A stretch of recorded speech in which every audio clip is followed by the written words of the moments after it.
Bueno, mi nombre es Máximo Cataño, soy miembro del staff de gastroenterología del Hospital Clínico de la Universidad de Chile y en el marco del módulo de gastroenterología de este curso de Medicina 2 se me solicitó hablar acerca de dos temas que considero muy importantes dentro de la patología como son el hepatocarcinoma y la generalidad del trasplante hepático.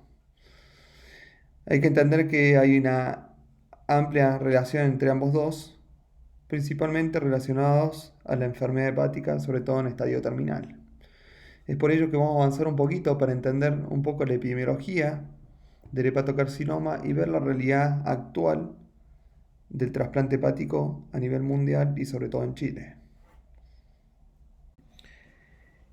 En cuanto a la epidemiología, si bien los datos varían un poco acerca de la fuente, el hepatocarcinoma es considerada la quinta causa más común de cáncer, pero más importante aún, la segunda causa más frecuente de mortalidad relacionada al cáncer.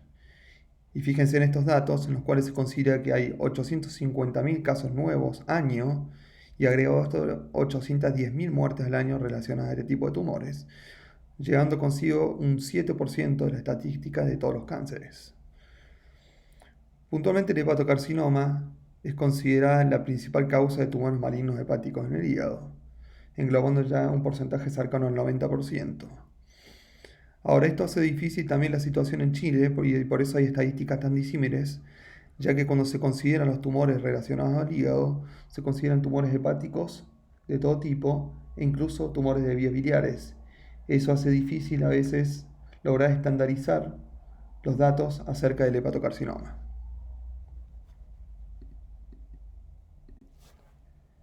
Ya es bien conocida que la cirrosis es un factor predisponente para hepatocarcinoma. Por ende, toda condición o patología que derive en una cirrosis es considerada un factor de riesgo para un cáncer hepático. A nivel mundial, cuando uno hace referencia al hepatocarcinoma y sus causas, en un porcentaje muy alto, cercano al 90%, se conoce cuál es esta causa. Y en esto hacemos referencia al virus C, al virus B, al alcohol, entre otros. En ese sentido, varía un poco las estadísticas en cuanto a etiología, acorde al lugar donde nos veamos involucrados. Fíjense que en la estadística de Latinoamérica, dentro de las principales causas se encuentran las virales, en esta estadística, quedando más relegada el tema del alcohol. Aún así, estos datos han ido cambiando, entendiendo que ha ido ganando mucho más terreno el hígado graso con sus implicancias patológicas. Ustedes saben que hoy en día es una de las principales causas de cirrosis y por ende va a terminar siendo una de las principales causas de hepatocarcinoma.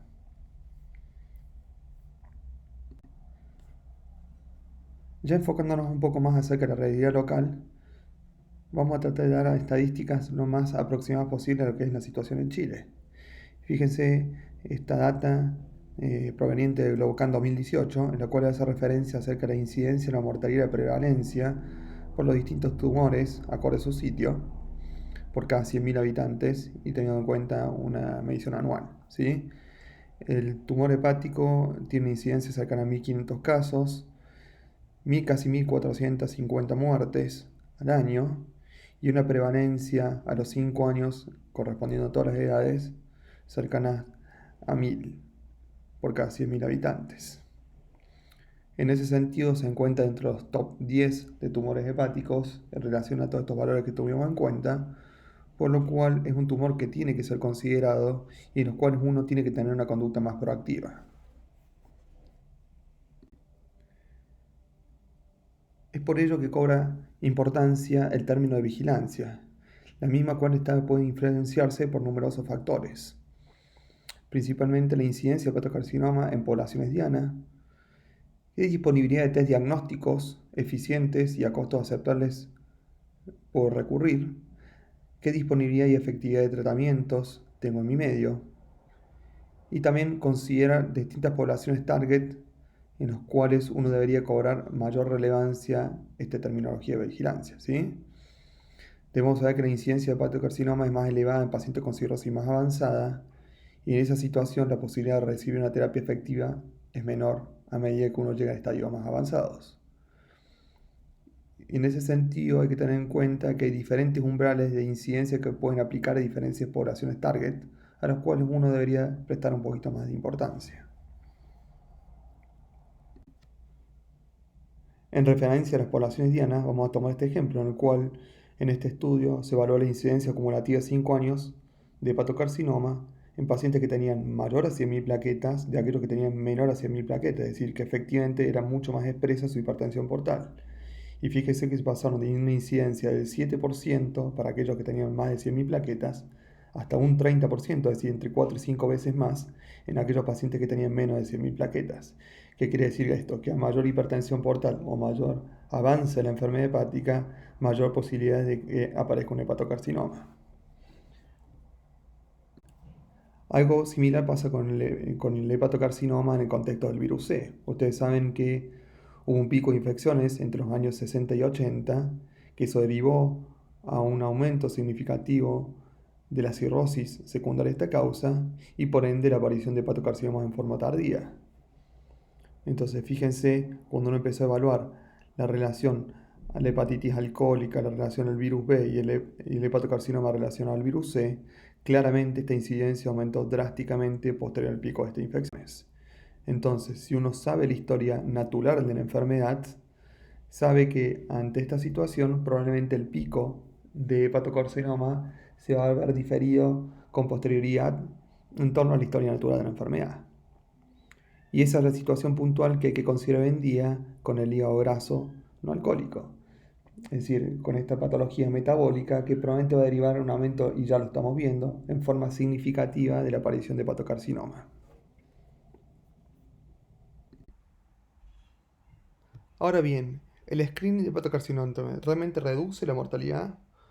Esto se hizo expreso en un estudio muy interesante realizado en Shanghái con un N cercano a 19.000 pacientes de 35 a 59 años, en los cuales la gran mayoría de los pacientes tenían infección crónica por virus B o virus C.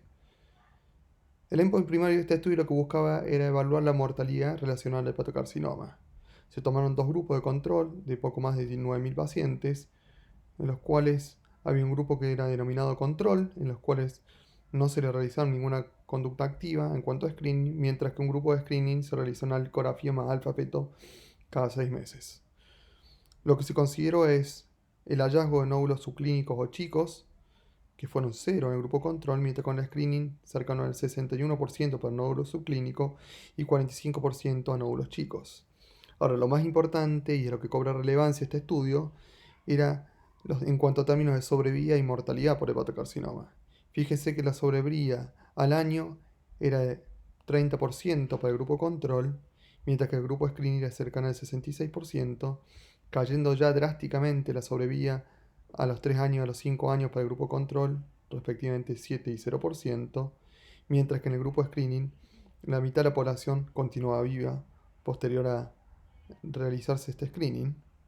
Y por último, y lo más importante de todo ello, es que se logró realizar una caída en la mortalidad relacionada al hepatocarcinoma cercana al 37%.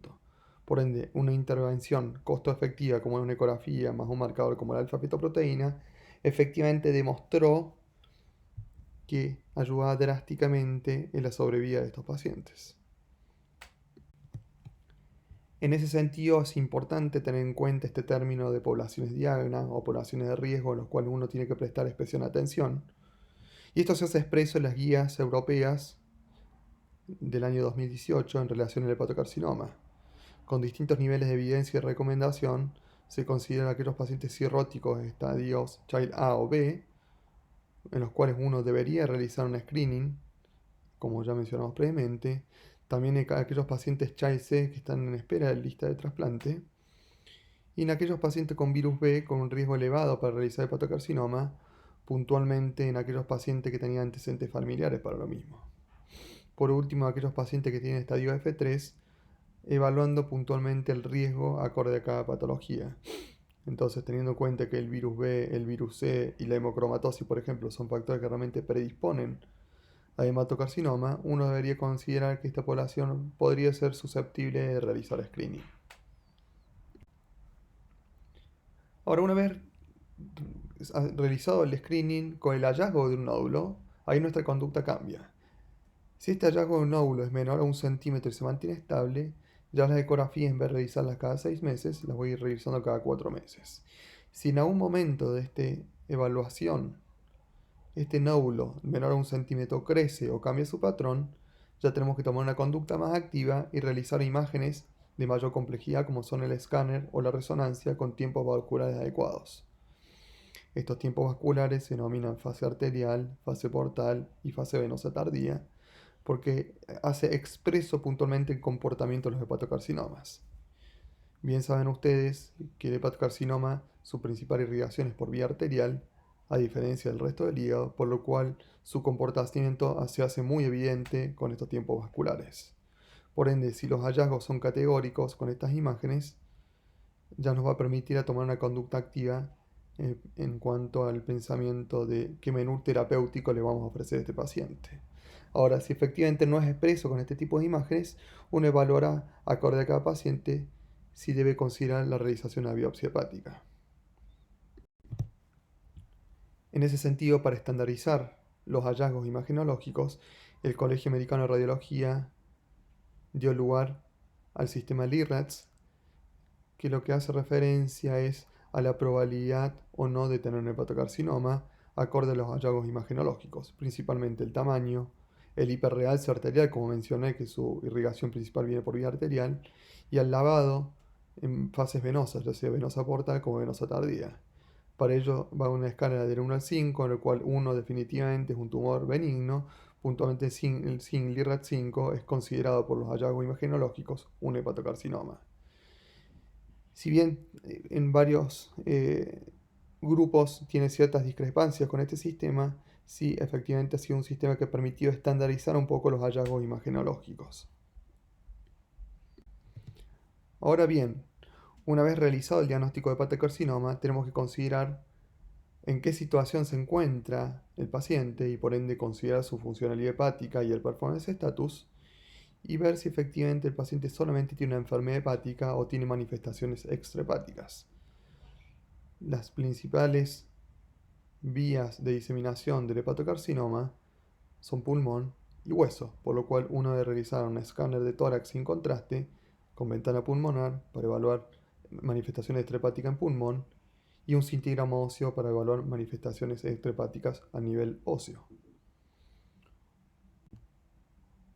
Una vez realizada toda la estadificación que mencionamos previamente y habiendo arribado al diagnóstico del hepatocarcinoma y considerando la situación del paciente, uno evaluará el menú terapéutico que le puede ofrecer en cuanto a su situación puntualmente oncológica. Y en ese sentido tenemos aquellos tratamientos que son potencialmente curativos, dentro de los cuales se encuentra la resección quirúrgica y el trasplante hepático, los cuales hablaremos con posterioridad, la ablación con radiofrecuencia y en forma secundaria los tratamientos paliativos, dentro de los cuales se considera la quimioembolización transarterial, que en algunos casos puntuales uno llega efectivamente a lograr una remisión del tumor, por ende en algunos casos se puede comportar con una intención curativa, mientras que en otros casos lo que uno busca es que disminuya la carga tumoral. Algo similar que pasa con la terapia sistémica, llámese el sorafenib, o el advenimiento de nuevas terapias denominadas inmunoterapia.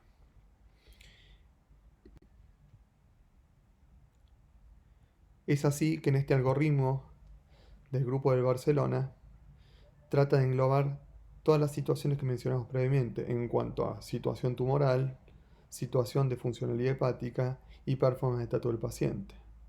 Así tenemos estadios muy tempranos y tempranos en los cuales habitualmente uno puede ofrecer una opción con intención curativa, mientras que en estadios intermedios que considera el intermedio B, estadios ya avanzados y en términos terminales, la gran mayoría de las opciones terapéuticas que tenemos son con intención paliativa. Cuando hacemos referencia a los tratamientos con intención curativa, sin duda que la cirugía cobra especial relevancia, sobre todo en aquellos países en los cuales la tasa de donación es muy baja, tiene que ser considerada en la gran mayoría de los pacientes.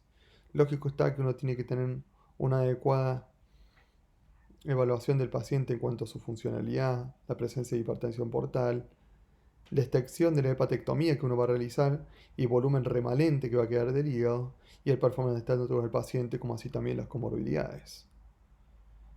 Sin dudas que el trasplante hepático hoy en día sigue siendo la principal opción terapéutica, siempre y cuando haya una tasa de donación adecuada que nos permita tener esta opción terapéutica. En resumen, cobra especial dimensión la epidemiología local, en la cual uno puede realizar una prevención primaria, y esto no dejar de lado lo que vine mencionando, que el hígado graso es y va a ser una de las principales causas de cirrosis a nivel mundial y por ende de hepatocarcinoma, y que cobra especial atención en una población como la de Chile, en el cual cerca del 75% de la población tiene sobrepeso u obesidad. Por ende, uno tiene que aplicar programas de vigilancia y de screening acorde a la realidad local. Siempre considerar los tratamientos con intención curativa, lógicamente siempre y cuando se pueda. Y en aquellos pacientes con una enfermedad avanzada, evaluar la indicación de terapia sistémica y la terapia que uno considere más adecuada al paciente para prolongar la sobrevida de este mismo. Ahora daremos lugar a la segunda parte de la charla que hace referencia al trasplante hepático. Bien es sabido que es una opción terapéutica válida para pacientes con enfermedad hepática avanzada y que efectivamente cambió la sobrevida en este target de pacientes, como así también es considerada en distintas situaciones especiales. El primer trasplante hepático fue llevado a cabo en el año 1963, pero inicialmente se realizó en forma experimental para varios años posteriores ya ser considerada una alternativa terapéutica eficaz. Aún así, el mayor complejo viene dado a que hay un gran desconocimiento por parte de la comunidad médica y más aún de la población en general en torno al trasplante. Eso ha dificultado hoy que tengamos un alcance significativo en la gran parte de la población que es necesario un trasplante. Expresamente en el consenso del NIH de trasplante hepático en Bethesda en el año 1983, es decir, 20 años posteriores a realizar el primer trasplante experimental en humanos, es que pasó a ser un procedimiento experimental para considerarse una alternativa terapéutica eficaz. Ya de tiempo atrás, fueron expresos en este trabajo en el año 2012, en el mundo se habían realizado entre el 2000 y el 2009 cerca de 150.000 trasplantes hepáticos y más de 90.000 personas viviendo con injerto funcionante para ese entonces. Hoy en día las estadísticas cada vez vienen mejorando aún más, por lo cual tiene que seguir siendo considerada una opción terapéutica eficaz en estadios avanzados de enfermedad hepática o en aquellas situaciones en las cuales uno busca una mejoría de la sobrevida o la calidad de vida del paciente. Ahora bien, ¿cuáles son las indicaciones de trasplante hepático? Ahora, ¿cuáles son las indicaciones puntuales de trasplante hepático? Bueno, son aquellas todas enfermedades que implican disminución de la sobrevida y la calidad de vida del paciente, ¿sí? Es así que tenemos en cuenta la falla hepática aguda, en el contexto puntual de la hepatitis fulminante, la cirrosis, distintos trastornos metabólicos, o por ejemplo misceláneas ya sea tumores o trastornos vasculares. Es decir, todas estas situaciones que condicionen la sobrevida del paciente o la calidad de vida del mismo deben ser consideradas como indicaciones para el trasplante hepático.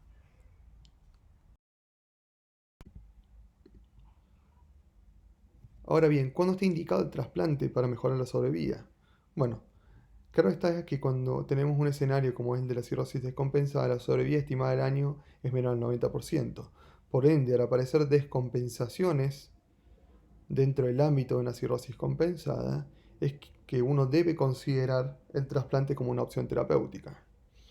Y las complicaciones más importantes que se nos va a ver y que disminuyen la calidad de vida del paciente es la presencia de ascitis, la hemorragia digestiva variceal o la encefalopatía o el riesgo de una situación que efectivamente haga un decline hacia una menor sobrevida. Entonces, para simplificar lo que mencionamos previamente, ¿cuándo uno debe considerar un trasplante hepático? Cuando las expectativas de supervivencia son menores a la supervivencia que ofrece el trasplante hepático. Inicialmente, cuando un paciente ingresaba en lista de espera por trasplante, el principal factor que se tenía como determinante era el tiempo en lista de espera. Eso cambió con el advenimiento del puntaje MELT y posteriormente el MELSodio, que trató de estandarizar o de alguna forma priorizar a aquellos pacientes que tenían una mortalidad mayor, sobre todo a las 90 vidas, que es lo que considera el puntaje MELT. Que ustedes saben que tiene en cuenta valores como la bilirrubina, el INR, la creatinina, y en el último tiempo se agregó el sodio como un factor de mal pronóstico, haciendo referencia a la hiponatremia. Ahora, ¿Cuál es el declive en el cual uno dice el paciente se beneficia efectivamente con un trasplante de aquel paciente que en realidad no se beneficia con el trasplante? Bueno, ese punto que se consideró declive es un valor de MED cercano al 15, en el cual ustedes ven aquí en el gráfico ya mejoraba la sobrevida con trasplante que no trasplantándose el paciente. Y esto obviamente a que mayor puntaje MELT, la sobrevida sin trasplantarse caía drásticamente y trasplantándose tenía una mejoría realmente significativa.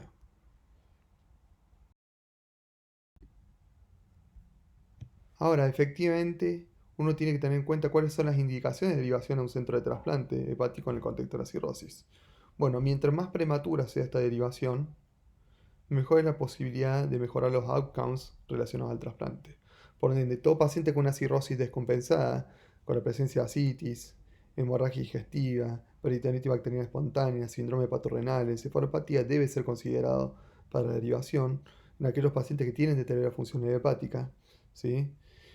La presencia de situaciones especiales como el síndrome hepatopulmonar, el síndrome pulmonar, el hepatocarcinoma y otras situaciones en las cuales uno debe considerar la derivación a un centro de trasplante.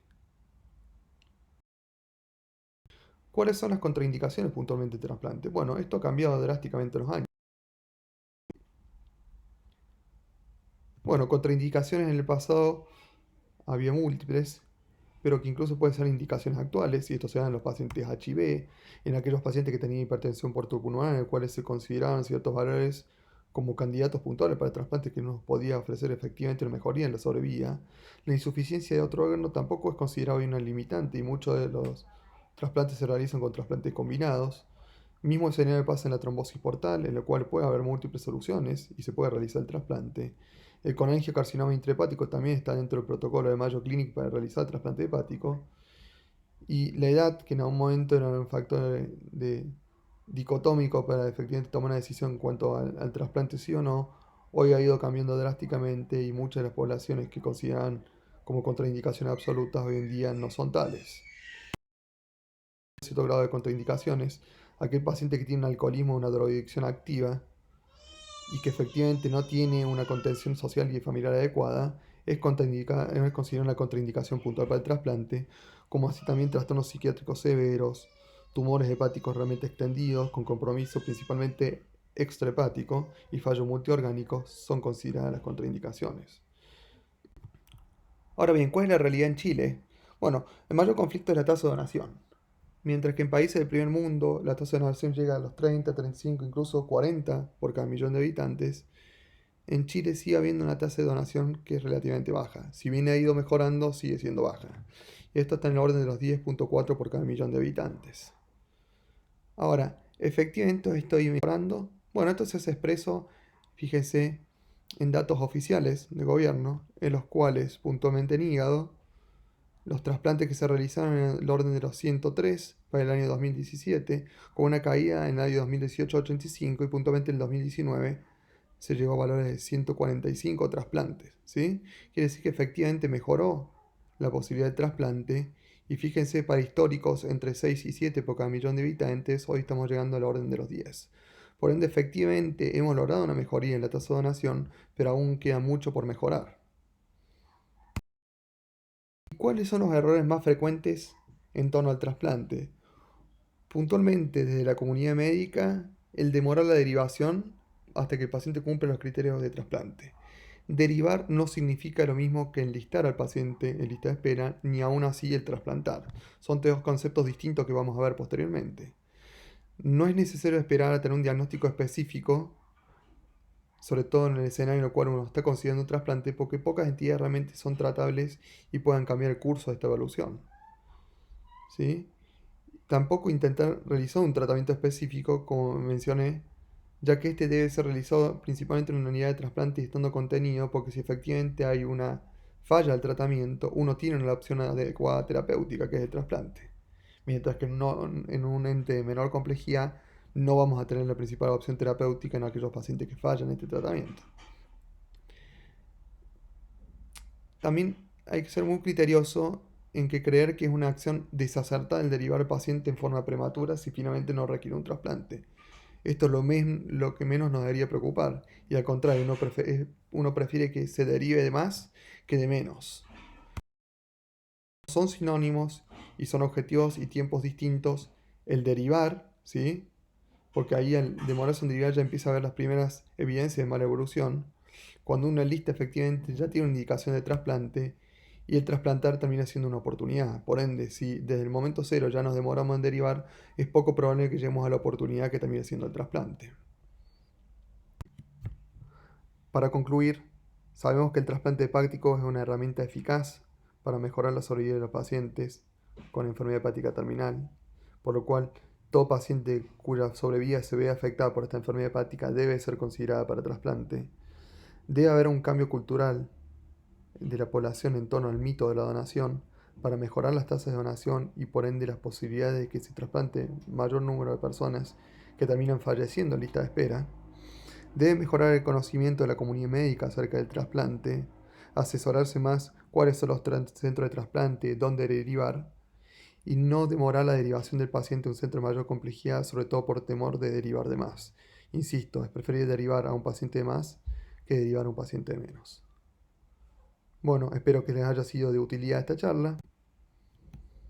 Quedo abierto a cualquier tipo de preguntas o interrogantes que hayan surgido con la misma. Muchas gracias.